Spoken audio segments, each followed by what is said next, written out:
ఎవడైనా నిన్ను ఎదవా అని తిడితే కోప్పడకుండా బాధపడకుండా జస్ట్ ఒక చిన్న నవ్వు నవ్వి థ్యాంక్స్ చెప్పి అక్కడి నుంచి ప్రశాంతంగా వచ్చేయండి. ఎందుకంటే ఎదుటివాడు అన్న ఆ ఒక్క మాటకి మీరు రియాక్ట్ అయ్యి వాడితో గొడవపడి మీ రోజంతా పాడు చేసుకున్నారంటే మీ రిమోట్ కంట్రోల్ మీ చేతిలో ఉన్నట్లా లేక తిట్టిన వాడి చేతిలో ఉన్నట్లా? ఈ రోజుల్లో మనందరికీ అతి పెద్ద సమస్య ఇదే. ఎవరో ఏదో అన్నారని మన గురించి నెగిటివ్ గా మాట్లాడారని గంటల తరబడి కొన్నిసార్లు రోజుల తరబడి కుంగిపోతాం. ఆఫీస్ లో బాస్ అన్న మాటలు కావచ్చు, ఫ్రెండ్ వేసిన జోక్ కావచ్చు, లేదా సోషల్ మీడియాలో మన పోస్ట్ కి ఎవరో పెట్టిన కామెంట్ కూడా కావచ్చు. అవన్నీ మనల్ని చాలా బాధకు గురి చేస్తాయి. అంతేకాకుండా నన్ను అలా ఎలా అంటారు, నా రేంజ్ ఏంటి, వాడెంత అని చెప్పేసి ఇలాంటి ఆలోచనలతో మన ప్రశాంతతని మనమే తగలబెట్టేసుకుంటున్నాం. మీరు గమనించారో లేదో, వేరే వాళ్ళ విమర్శల వల్ల కలిగే నొప్పి కంటే ఆ విమర్శల గురించి మనం పదే పదే ఆలోచించడం వల్ల కలిగే నొప్పే చాలా ఎక్కువగా ఉంటుంది. పాపం ఈ విషయం చాలా మందికి తెలియదు. అందులోనూ ఈ సమస్య మనల్ని ఎలా నాశనం చేస్తుందో తెలుసా? మనం ఎందుకు అంతలా రియాక్ట్ అవుతాం, ఎందుకు వేరే వాళ్ళ మాటలకి అంత వాల్యూ ఇస్తాం? దీనికి కారణం మనలో ఉన్న అభద్రతా భావం. అందులోనూ అవతల వాళ్ళేదనంటే ఒకవేళ నిజమేమో, అందులో నన్ను ఎలా అంటాడు వాడు అని చెప్పేసి మీ మీద మీకు డౌట్ కూడా రావచ్చు. సో రమణ మహర్షి గారు ఒక అద్భుతమైన మాట చెప్పారు. నిన్ను ఎవరైనా విమర్శించినప్పుడు లేదా తిట్టినప్పుడు ఆ మాటలు పడేది నీ దేహానికో లేదా నీ పేరుకు మాత్రమే, కానీ నీ ఆత్మకి కాదు. కానీ మనం ఏం చేస్తాం, ఆ మాటల్ని చాలా సీరియస్ గా తీసుకుంటాం. వేరే వాళ్ళ మాటలకు మీరు రియాక్ట్ అవుతున్నారంటే మీ జీవితాన్ని వాళ్ళ కంట్రోల్లోకి ఇచ్చేస్తున్నారు అర్థం. వాడు మిమ్మల్ని నవ్వించాలన్న వాడిష్టం, ఏడ్పించాలన్న వాడిష్టం అన్నట్లుగా మీరు తయారైపోతున్నారు. దీనివల్ల మీ ఎనర్జీ మొత్తం వేస్ట్ అయిపోతుంది. మీరు చేయాల్సిన పనుల మీద ఫోకస్ పోతుంది. మీలో నెగిటివిటీ పెరిగిపోయి అది మీ ఆరోగ్యం మీద, మీ ప్రొడక్టివిటీ మీద, అంతెందుకండి మీ జీవితం మీద కూడా ప్రభావితం చూపిస్తుంది. ఒకటి గుర్తుంచుకోండి, మీ ప్రశాంతతని ఎవరో వచ్చి కాపాడరు. అది మీ బాధ్యత. మీ ప్రశాంతతని మీరే కాపాడుకోవాలి. వేరే వాళ్ళ నోటికి తాళం వేయటం మన వల్ల కాదు కదా. ఎంతమందిని ఆపుతాం మనం చెప్పండి? మనల్ని విమర్శించే వాళ్ళు ఎంతో మంది ఉంటారు. వాళ్ళందరి దగ్గరికి వెళ్ళి అలా కాదండి ఇలా కాదని చెప్పేసి మనం మాట్లాడుతున్నాం అనుకోండి, వాళ్ళు ఇంకా ఎక్కువ మాట్లాడతారు. కానీ వాళ్ళ మాటల్ని మనం పట్టించుకోకుండా, అసలు వాళ్ళనే పట్టించుకోకుండా మన పని మనం చేసుకునేంత అవకాశం మన చేతుల్లో ఉన్నప్పుడు ఇవన్నీ చేయటం ఎందుకు? మీరు అనుకోవచ్చు, మరి ఈ సమస్య నుంచి మనం ఎలా బయటపడాలి అని చెప్పేసి. మీకు కనుక నిజంగా డౌట్ వస్తే మాత్రం రమణ మహర్షి గారు ఒక అద్భుతమైన మాట చెప్పారు. ఆయన ఏమన్నారంటే, ముందు నిన్ను నువ్వు తెలుసుకో. మీరు ఎవరో మీకు తెలిసినప్పుడు ఎదుటివాడు మిమ్మల్ని ఏమని పిలిచినా మీకు అనవసరం. ఒక చిన్న లాజిక్ ఆలోచించండి. ఎవరో మిమ్మల్ని ఒక మాట అన్నారు, ఆ మాటలో నిజం ఉందనుకోండి, అప్పుడు బాధపడటం ఎందుకు? వాడు మీకు మీ తప్పును ఉచితంగా చూపించాడు కాబట్టి దాన్ని సరిదిద్దుకోండి. ఒకవేళ వాడు అన్న మాటల్లో అస్సలు నిజం లేదనుకోండి, అది అబద్ధమైనప్పుడు ఇంకెందుకు బాధపడటం? అది మీకు సంబంధం లేని విషయం అని చెప్పేసి వదిలేయండి. మీ అహంకారాన్ని పక్కన పెట్టండి. ఎవరైనా విమర్శించినప్పుడు కోపానికి బదులు నిశ్శబ్దాన్ని ఆయుధంగా వాడండి. ఎదుటివాడు మిమ్మల్ని రెచ్చగొట్టాలని చెప్పేసి చూసినప్పుడు మీరు నవ్వుతూ నీ అభిప్రాయాన్ని ధన్యవాదాలని చెప్పేసి అక్కడి నుంచి వచ్చేయండి. అది వాడికి ఇచ్చే అతి పెద్ద షాక్ అనమాట. వాడికే మైండ్ బ్లాక్ అయిపోతుంది. ఎందుకంటే వీడేంట్రా బాబు ఏమన్నా సరే నవ్వుతున్నాడని చెప్పేసి వాడు మిమ్మల్ని అనాలన్నా కూడా ఆలోచిస్తాడు. అందులోనూ మీ ప్రశాంతత ఎంత విలువైందో మీకు తెలిస్తే చిన్న చిన్న మనుషులనే మాటల కోసం దాన్ని అస్సలు వదులుకోరు. మీ క్యారెక్టర్ ఏంటో మీకు తెలుసు, మీ కష్టం ఏంటో మీకు తెలుసు. ఇంకెవరో ఇచ్చే సర్టిఫికెట్ మీకెందుకు?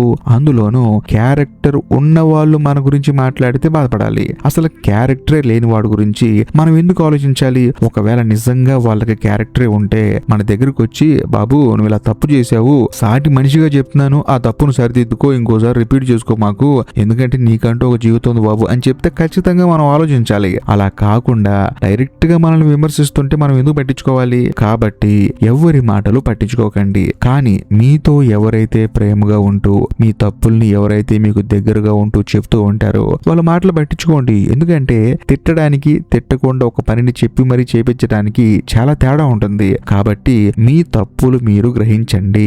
అవతల వాళ్ళు చెప్తే చూసి నేర్చుకోండి. అందులోని విమర్శిస్తే చక్కగా ఒక నవ్వు నవ్వి అక్కడి నుంచి వెళ్ళిపోండి. సరే ఇదంతా బాగానే ఉంది, మరి ఈ నవ్వేసి వెళ్ళిపోవడం నా వల్ల కావట్లేదు, నాకు వెంటనే కోపం వచ్చేస్తుంది, నేను కంట్రోల్ చేసుకోలేకపోతున్నాను, మరి నేను కూడా ఎవడన్నా వచ్చి నన్ను విమర్శిస్తే ఫస్ట్ ఒక నవ్వు నవ్వి అక్కడి నుంచి వెళ్ళిపోవడం ఎలా అని చెప్పేసి మీరు అడిగితే, ఈ రోజు నుంచి ఒక కొత్త నిర్ణయం తీసుకోండి. మీ జీవితం మీ రూల్స్ మీద నడవాలి.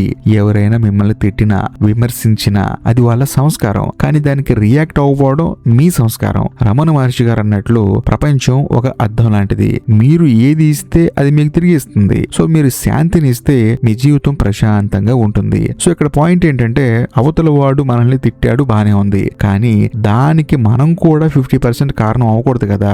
మనం వెళ్ళి వాడిని తిడితే వాడు వచ్చి మనల్ని తిడతాడు. అందులోనూ ఒకరిని మనం తిట్టాల్సిన అవసరం లేదు, ఇంకొకటి మనల్ని తిడితే పట్టించుకోవాల్సిన అవసరం అంతకన్నా లేదు. ఫస్ట్ ఆఫ్ ఆల్ మీరు మీ రూల్స్ మీద నడవాలి. అంటే ముందు మీరు రూల్స్ పెట్టుకోవాలి. నేను ఇలా ఉంటాను, నేను ఈ పని చేసుకుంటాను, నేను నా జీవితంలో ప్రశాంతంగా ఉంటాను, ఇలా మీకు మీరు రూల్స్ పెట్టుకోండి. అలా కాకుండా తెగిపోయిన గాలిపటంలో ఎటు పడితే వెళ్ళిపోతానంటే మాత్రం అది మీకే నష్టం. మీ పని మీది, మీ లక్ష్యం మీది, మీ దృష్టి మీది. దేనిపైన మీరు దృష్టి పెడితే మీ జీవితం అలా ఉంటుంది. సో మీ లక్ష్యం మీద దృష్టి పెట్టండి. విమర్శించే వాళ్ళు ఎప్పుడు ఉంటూనే ఉంటారు. మీరు సక్సెస్ అయినా అంటారు, ఫెయిల్ అయినా అంటారు. కాబట్టి వాళ్ళ కోసం మీ ప్రయాణాన్ని ఆపకండి. రేపొద్దున్న మీరు గొప్ప స్థాయికి వెళ్ళినప్పుడు ఈ రోజు మిమ్మల్ని అన్న మాటలే మీకు రేపు మెట్లుగా మారతాయి. కాబట్టి అన్న ప్రతి వాడిని కౌంట్ చేసుకుంటారా? ఆ మాటలన్నీ పక్కన పెట్టేసి మీ లక్ష్యం కోసం మీరు పోరాడతారా? పట్టించుకుంటే మీ లక్ష్యం దూరం అయిపోతుంది. మీరు మీ లక్ష్యాన్ని పట్టించుకుంటే మిమ్మల్ని మాటలు అనే వాళ్ళు మీకు అసలు కనిపించరు, వాళ్ళ మాటలు అసలు మీకు వినిపించవు. కాబట్టి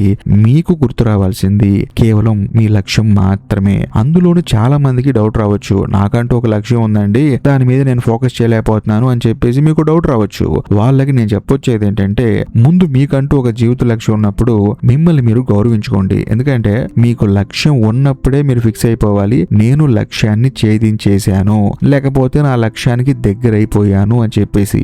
అలా అనుకున్నప్పుడే మీ మీద మీకు గౌరవం పెరుగుతుంది. నేను ఓడిపోతాను, నా వల్ల కాదు అన్న ప్రతి ఒక్క మాటను పట్టించుకుంటాను అనుకుంటే మాత్రం మీలో కాన్ఫిడెన్స్ ఎక్కడ ఉంటుంది? మీకు సాధించేంత సత్తా ఎక్కడి నుంచి వస్తుంది? కాబట్టి ఫస్ట్ మిమ్మల్ని మీరు గౌరవించుకోండి, మిమ్మల్ని మీరు ప్రేమించుకోండి. వేరే వాళ్ళ మాటలకి ఇచ్చే వాల్యూని తగ్గించి మీ అంతరాత్మ చెప్పే మాటలకి వాల్యూ ఇవ్వండి. అంతరాత్మ మనకేం చెప్తుంది? నువ్వు ఖచ్చితంగా సాధిస్తావనే కాన్ఫిడెన్స్ ఉండబట్టే కదా నీకంటూ ఒక లక్ష్యం పెట్టుకుంది. నీకు ఏ కాన్ఫిడెన్స్ లేనప్పుడు లక్ష్యం ఎందుకు వస్తుంది? సో ఒక మనిషికి లక్ష్యం అనేది ఉంది అంటే ఖచ్చితంగా అతనికి సాధించగలను అనే నమ్మకం ఉంటేనే లక్ష్యం వస్తుంది. కాబట్టి మిమ్మల్ని మీరు గౌరవించుకోండి, మిమ్మల్ని మీరు ప్రేమించుకోండి. ఈ క్షణం నుంచి ఎవరైనా మీ మనసును గాయపరిచేలా మాట్లాడితే లోపల ఒక్కసారి రమణ మహర్షి గారిని తలుచుకోండి. నేను ఈ శరీరాన్ని కాదు, ఈ పేరుని కాదు, నేను శాశ్వతమైన ఆనంద స్వరూపాన్ని అని మీకు మీరు చెప్పుకోండి. ఇప్పుడు చూడండి, ఆ విమర్శల గాలిలో కలిసిపోతాయి, మీరు మాత్రం